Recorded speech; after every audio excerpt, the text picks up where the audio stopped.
After our first trip on a Shinkansen, we changed trains at Shin Osaka to make the transfer to Osaka's main station. A minor inconvenience, but one that we would get used to over the next few days as we will be covering a lot of ground in the next week or so. But first things first, lunch was some curry which Jimsf was becoming a fan of, having only been introduced to it a few days ago. Osaka was mainly a base for us to explore other places, with today being our only day dedicated to the city itself, so we didn't get up to much, but after lunch we did head off to one place we did want to see, only a few stops away on the Osaka Loop Line. The Loop Line is Osaka's version of the Yamanote Line, but not quite as intense. Think of it like a Yamanote line at home, and once we got to our stop, which had a model, which is always a sign of a good station, we immediately found another type of ice cream vending machine that we had to investigate. Okay, so we've left the civilization of Kanto behind there and in the wild lands of Kansai, and we've come across another thing that's not quite 17. It feels like there's just random brands thrown together. Exactly. Just ice cream in general. Is this all we can expect in this land? It's just random brands thrown together as far as ice cream goes? It's truly our desperate times. Our stupidity aside, we were now at Osaka Castle Park, a large park that, you guessed it, surrounds the castle. Despite our gloomily start in Yokohama, it had turned into a lovely day in Osaka, and being 500 kilometers further south, the sakura was in full bloom and the park was full of people enjoying the sights, the weather and the food stalls, selling takoyaki of course, but we'll get to that later. Past the food stalls, we crossed the second moat of the castle, formed by huge granite walls in a classic Japanese style that is typical of the castles here. The walls were built in the early 17th century, but the history of the main tower, like that of its owners, is complicated. The castle played a central role in the unification of Japan, with the first tower being built by Toyotomi Hideyoshi in 1597. However, Hideyoshi died soon after and the castle was passed to his son, Hideyori. Hideyoshi is regarded as the second great unifier of Japan and was the de facto leader of the country at the time of his death, which he passed on to his son Hideyori. But Hideyori was soon displaced by Tokugawa Ieyasu, who laid siege to Osaka and burnt down the original castle. However, Tokugawa then built a second castle on top of the ruins of the original and built the walls and gave the castle the appearance it has today. In the centuries that would follow, the shogunate would be displaced by the imperial restoration, and by the 20th century the castle was used as an arsenal by the army, which would see it targeted during the Second World War by air raids, damaging the main tower. The main tower at this point had already been rebuilt in concrete, and in 1997 the project to restore the building to its Edo-era appearance and build a modern museum interior was completed. Hence, while appearing very old, the tower has modern conveniences such as an elevator, which brings you to the observation deck at the top.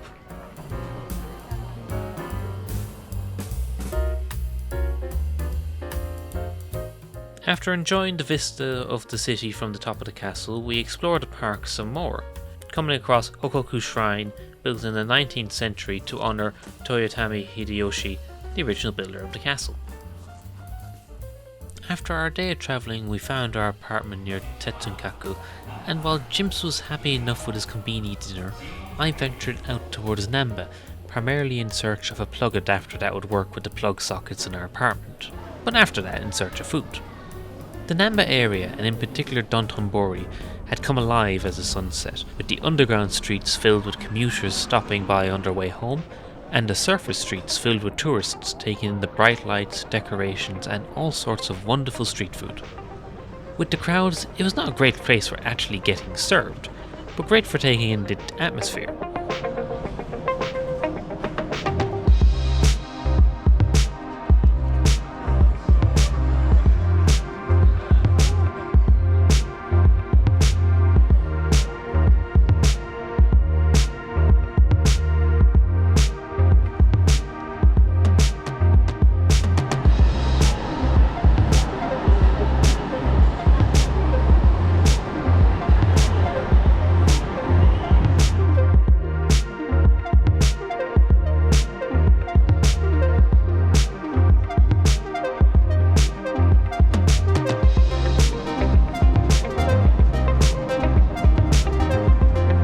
I did find though that you don't have to go far off the beaten track and find the boardwalk along the canal basically deserted, where I came across this little fellow, who was out getting some fresh air and scaring off the herons.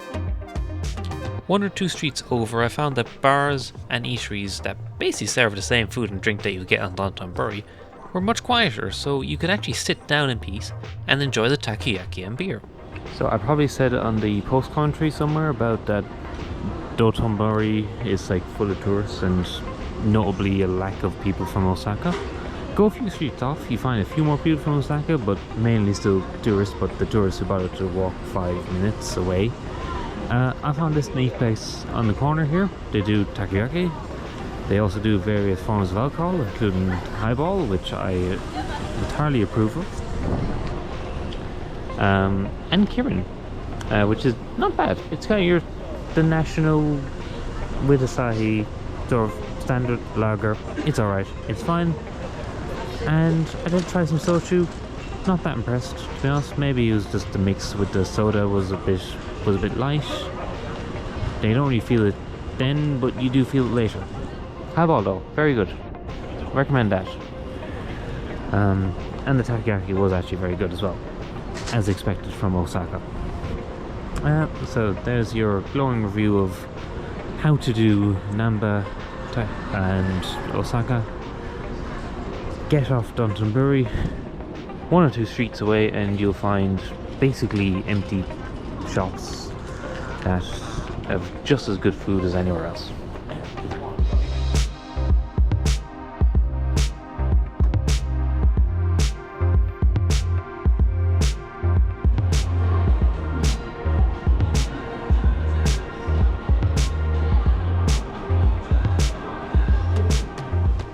The next morning we had another early start as we headed to Shin Osaka to get our next Shinkansen south.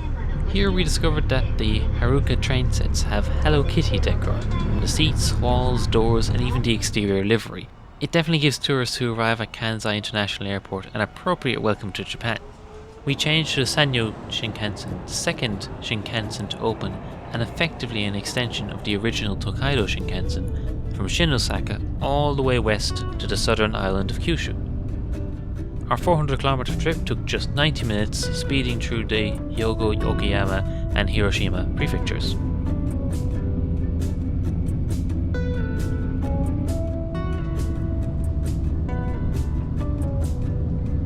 At Hiroshima we changed the normal Sanyo line to head back 2 stops to Mukainada. If Osaka felt like a normal city after Tokyo, Hiroshima felt like a little village. Of course, it's a city with over 1 million people, but our scale has been a little warped at this point in the trip. Our reason to go to the relative middle of nowhere at Mukanada is because this is where the head office of the Mazda Motor Corporation is. Normally there's only 1 English tour a day of the Mazda Museum, but this Saturday was an open day, so visitors could arrive all day at their own pace. The museum itself is a 10-minute bus ride from the head office, all of which is within the vast factory grounds. Crazy to think that Mazda is considered a little Japanese car manufacturer compared to the others like Toyota or Nissan. While the museum is not huge, it is very interesting for any car enthusiast. It covers the history of Mazda from small tricycles to 4-wheel cars, motorsports and the current day. As it was an open day, there were many very enthusiastic and helpful staff throughout the museum who were more than happy to talk about the cars or their work in Mazda, or really just ask how are you doing. We had a good discussion about crashing cars intentionally, and we had an impromptu experience of how to talk to a deaf person in another language. Google Translate really did some overtime there, but all the people here were really lovely. Near the end of the tour route, you walk above an assembly line, seeing Mazda's unique approach to mass production, which I still can't fully get my head around. It's madness, but somehow they make it work. The line was stopped today, which is why I suspect there is an open day, as pictures are prohibited in the factory space. Our review for the museum is that if you can get yourself on one of the daily tours or find an open day, the Mazda Museum is a must visit in Hiroshima. From Mazda in the east of the city, we headed to the north side to Yokogawa, which you discovered was the home of Japan's first buses, though my attention was immediately taken by the trams. For a country as rail mad as Japan, there is a noticeable lack of tram systems. My theory is that because there are so many rail lines in Japanese cities, there usually isn't a niche for trams to fill. But Hiroshima is an exception, with a mix of modern and historic trams serving several lines across the city centre. We may have intentionally kept the visit positive so far, but unfortunately there is a reason why Hiroshima is known throughout the world. On August 6, 1945, an atomic bomb was detonated above where I am standing, and in an instant the city was destroyed and over 140,000 people were killed, and the balance of power that would rule the world ever since came into effect. The horror of what happened that day has been told much better by many others, including the Hiroshima Peace Museum, which is centred in the Peace Park. Helpfully, the museum has basically its entire exhibit online, link in the description, but seeing the artifacts from the bombing, particularly the clothes of the victims, hits in a way that no photo ever will, which is why they're not actually included in this video. From my observation, the Peace Park serves two purposes. It is a memorial to the victims of the attacks, but also a symbol of Hiroshima's recovery. Within the park you have people enjoying the trees, the river, the weather, but also very somber parts such as the burial mound where the ashes of 70,000 victims are buried. Hiroshima is a much needed reminder of the horrific consequences of war, as while in many ways the world has completely changed in the last 80 years, in some ways it is still the same. On a more positive note to end today, dinner on the train home was an ekiben. In Japan it is common to bring packed lunches everywhere, including on long distance trains, with several stalls and major train stations serving a variety of local foods prepared into neat little boxes, ideal for food on the go. Apparently Hiroshima's speciality was beef with wasabi, which definitely kept me awake for the ride home. Also, once back at our station in Shin Imamiya, we found the nearby resort was having a light show, bringing an end to another day in Japan. Oh, it lives again.